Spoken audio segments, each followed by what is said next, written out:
Hello horror fans, and welcome back to Dead by Daylight. In this episode, I'm going to cover the lore for Yun-Jin Lee. Resilient and ambitious, Yun-Jin was born into a life of hardship, finding success in the music industry after years of effort and self-sacrifice. As a child, Yun-Jin was fascinated by sound, mimicking drums and hitting keys on the piano. When she turned 10, however, she lost her instruments. Her family was heavily in debt and did not make the payments in time. Creditors took everything they owned, including the house. Yun-Jin held her 4-year-old sister tightly as she cried. They moved into a windowless 2-bedroom basement. Since her parents worked day and night to pay their debt, Yun-Jin became her sister's caretaker. Every night she sang until they both fell asleep.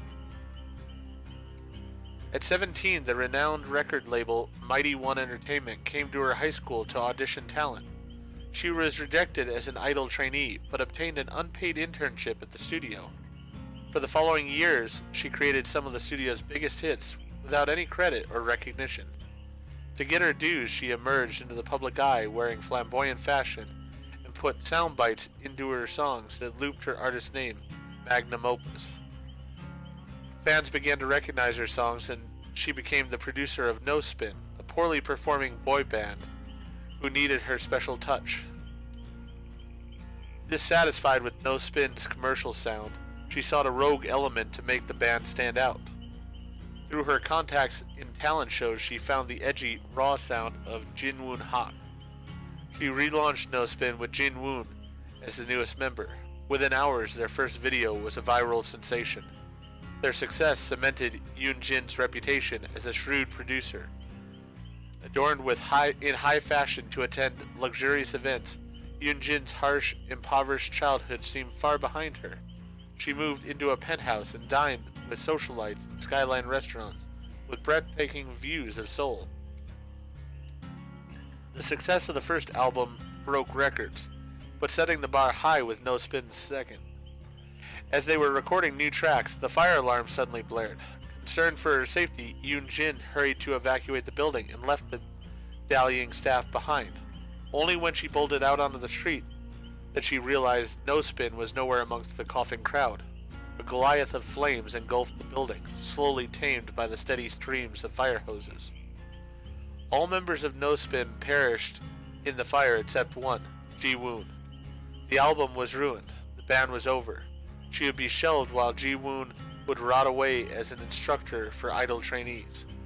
But she refused to be a victim who watched helplessly as vultures swooped in to take what was hers.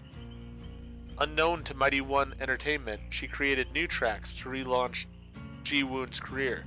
She pushed him to tap into his grief and create a song exploring the pangs of sudden loss. The music video showed Ji-woon saying goodbye to each member of No Spin. Yun-Jin cleverly launched the song under Ji-woon's new adopted stage name, the Trickster. He would embody both fear and awe like the legendary Dakabi spirits. Ji-woon's song was a global phenomenon, its universal themes of grief and guilt resonating internationally. Together, Yun-Jin and the Trickster toured the world. Success greeted them on every shore. Yet disturbingly, so did a series of eccentric murders. This connection unsettled Yun-Jin as she noticed that the tour dates coincided with the victim's time of death. She was weary after the loss of No Spin and anxious to preserve her artist, so she increased the Trickster's security detail. What if the serial killer was an unhinged fan fixated on the Trickster, inspired by the artist's morbid songs? Returning to Seoul, Yun-Jin worked with Ji-woon on his new material.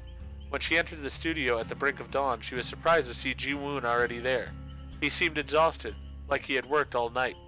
When she listened to his track, she discovered a bizarre intro filled with shrieks and snares. It was too experimental for her taste. A week later, another death was reported. The body showed traces of torture.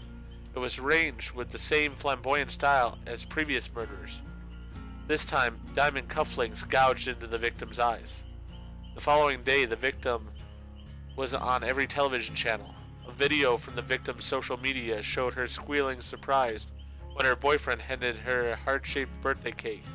Yun-Jin's stomach churned.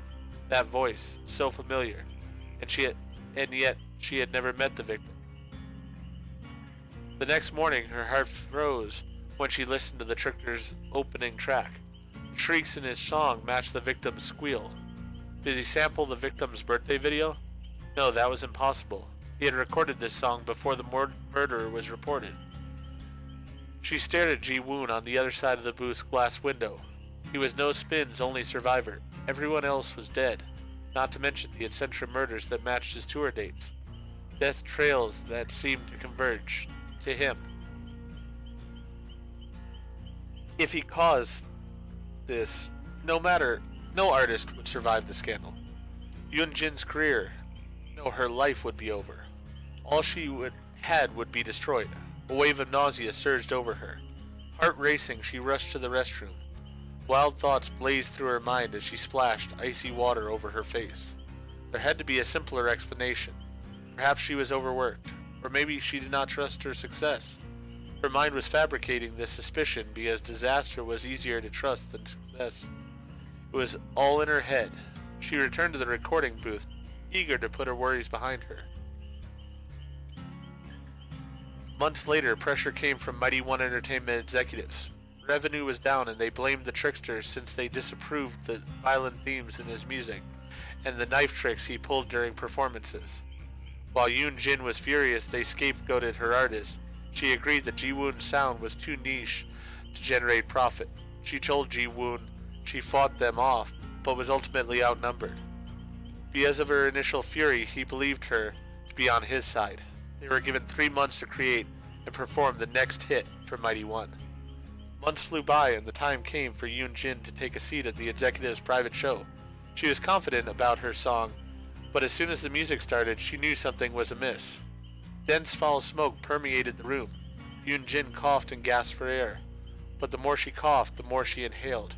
Her body sank in the chair, her limbs heavy and numb, and her eyes widened as she watched, terrified, a nightmare come to life. The trickster was a whirlwind of blood, slashing, stabbing, and chopping limbs. The executives were carved up like meat. They could not run. They were stuck, like Yun-Jin, paralyzed. A boiling rage swelled in her gut. How could she have denied her instincts? The fire, the murders on tour. It was him. It had always been him. And she had known from the start. Now her career was over, and so was Mighty One. Everyone she had worked with, her colleagues, her friends, dying before her eyes. Everything she had taken from her once more. No, she would not let him. He would pay. He would know her suffering. Suddenly, dark coils of black fog rose from the ground. She was somewhere else. Bright lights flashed and blinded her. A spotlight found her in the darkness. Then a crowd erupted, chanting her name. Magnum opus, magnum opus. She smiled and welcomed the darkness within. If you enjoyed the story, please go ahead and click that like button.